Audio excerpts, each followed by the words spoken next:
ma sicuramente non è una cosa da poter affrontare un mese sì, un mese anche, insomma, ecco.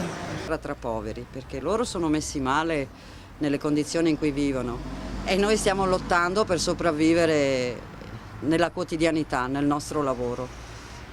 Per cui che poi ricade tutto su noi, sul nostro territorio.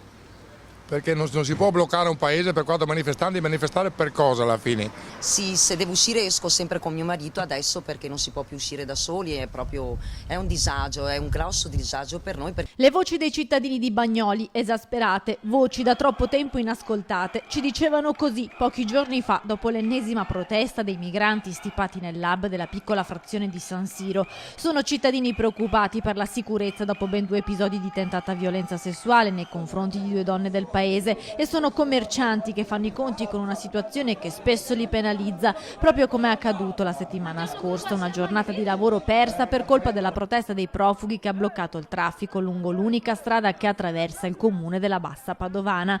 A questo si aggiunge un ritornello ormai conosciuto, una promessa che prima li illude e poi li lascia ancora una volta con il fardello del lab, soli, senza sostegno. Nelle scorse ore infatti il ministro Minniti, nella sua seconda visita a Padova, ha ribadito che i grandi centri di accoglienza vanno chiusi perché il terrorismo si forma dove non c'è integrazione. Ma a Bagnoli dalla sua ultima visita i numeri sono cambiati di poco. All'interno del lab ci sono ancora 700 profughi e il sindaco ormai è esasperato.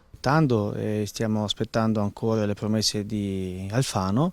Queste sono le promesse del ministro Minniti, loro vogliono ripristinare i nuovi arrivi a Bagnoli.